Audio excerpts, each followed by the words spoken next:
Shalom, sahabat yang baik hati. Salam sehat selalu bagi kita semuanya. Marilah kita bersatu di dalam doa. Allah Bapa, di dalam Yesus Kristus, kami memuji, memuliakan Engkau ya Tuhan yang maha baik bagi kami. Kiranya Engkau senantiasa berkenan memberkati kami, bahkan ketika kami merenungkan firman Tuhan. Buka hati dan pikiran kami ya Allah, sehingga firman-Mu senantiasa berkuasa atas hati dan pikiran kami. Amin. Firman Tuhan bagi kita hari ini dari Roma 8 ayat 1. Demikianlah sekarang tidak ada penghukuman bagi mereka yang ada di dalam Kristus Yesus. Ope dang mangonai beuhum tuakana di bagasan Kristus Yesus akanaso marpangalaho marguru tu daging na marguru tu toddido. Dibebaskan dalam Kristus Yesus. Dibebaskan adalah hal yang membawa sukacita dan kegembiraan bagi kita.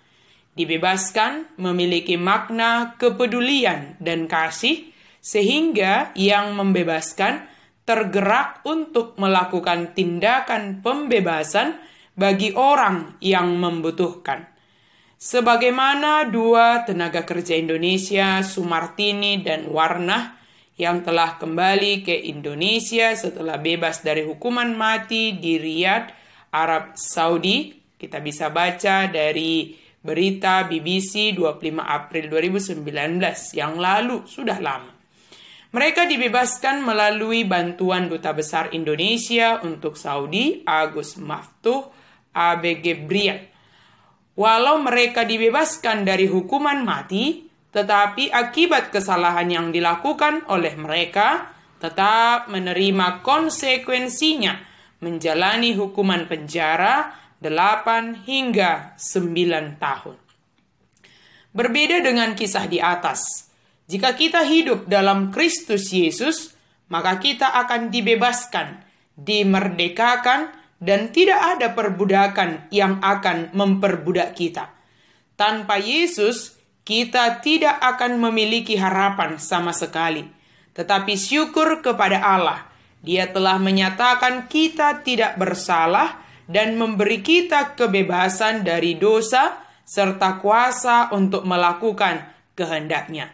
Kita telah dibebaskan dari dosa oleh anak Allah yang berkata, jadi apabila anak itu memerdekakan kamu, kamu pun benar-benar merdeka. Yohanes 8 ayat 36. Yesus hadir ke dunia ini untuk memerdekakan kita, membebaskan kita. Dia adalah pembebas atau yang disebut memerdekakan kita, memerdekakan dengan pembebas yang sejati.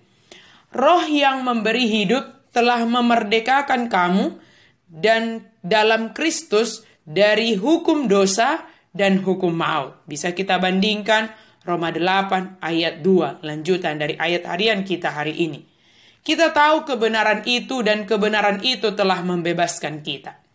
Jika demikian, mengapa begitu banyak orang Kristen hidup seolah-olah masih dalam perbudakan? Salah satunya adalah karena kita sering memberontak dengan menolak menaati Yesus dan mempertahankan kehidupan kita yang lama.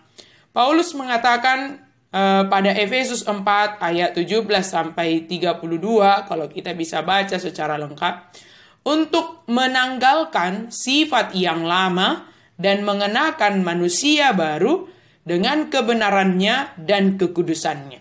Kita telah dibebaskan dari keterikatan dosa, namun seringkali kita mengenakan kembali rantai pengikat itu, karena kita masih menikmati kehidupan yang lama. Marilah kita hidup dalam Kristus Yesus, sebab di sana kita dibebaskan, dilepaskan dari keterikatan dosa, untuk menyatakan kasih Kristus di dunia ini. Yesus adalah pembebas yang sejati dan kita telah dibebaskan, maka mari hidup di dalam kebebasan yang dianugerahkan oleh Yesus kepada kita. Bersyukurlah sebab kita telah dibebaskan dalam Kristus Yesus. Amin. Mari kita berdoa.